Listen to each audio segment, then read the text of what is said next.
আজকে সন্ধেবেলা হঠাৎ করে ইচ্ছা হলো যে এই কোরিয়ান গেকি যে নুডলসটা আছে হট অ্যান্ড স্পাইসি, এটা আমরা খাবো। কিন্তু এর আগে কোনো দিন ট্রাই করিনি।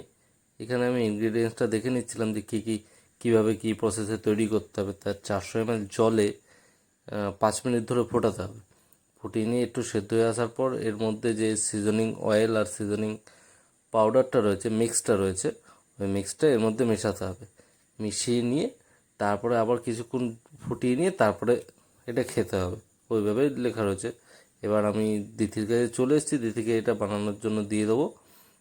দ্বিতীয় বানানোর জন্য রেডি, ওই যে জল গরম করতেও বসিয়ে দিয়েছে। এবার জলটা একটুখানি গরম হয়ে এসছে, তারপরে এক্ষুনি আমার এটা ছিঁড়েছে, এই যে প্যাকেটটা ছিঁড়েছে, প্যাকেট ছিঁড়ে নিয়ে এবার এটা দেবে, দিয়ে দিক।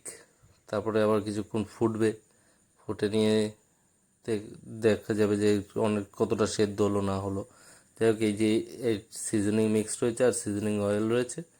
এবার এই সিজনিং অয়েলটা কাটবে, কেটে নিয়ে এর মধ্যে মিক্স করে দেবে। এই সিজনিং অয়েলটা দেওয়ার পর তোমরা দেখতে পাচ্ছ যে কীরকম একটা লালচে মতো কালার চলে এসছে। এই লালচে মতো কালারটা কি ফুড কালার না কী কালার সেটা বোঝা যাচ্ছে না, যাই হোক ওরকমই কিছু একটা হবে। এরপরে যে সিজনিংয়ের যে পাউডারটা রয়েছে, মিক্স পাউডারটা, এই পাউডারটাও দিয়ে দেওয়া হলো। দিয়ে এবার আস্তে আস্তে এটা ফুটছে আরও। এবার জানি না কীরকম কী খেতে হবে, তখনও পর্যন্ত টেস্ট করিনি।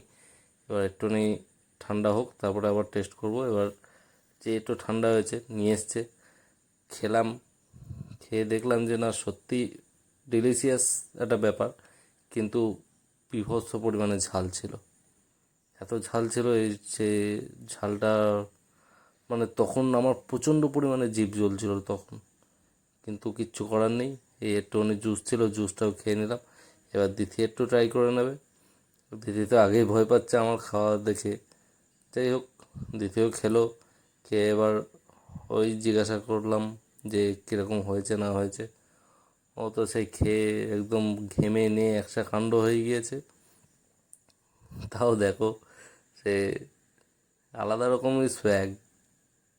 চলো একটুখানি এই জুসটা তো পুরোটা দিতেই খেয়ে নিল। যাই হোক, ভিডিওটা ভালো লাগলো অবশ্যই লাইক শেয়ার করে দেবে।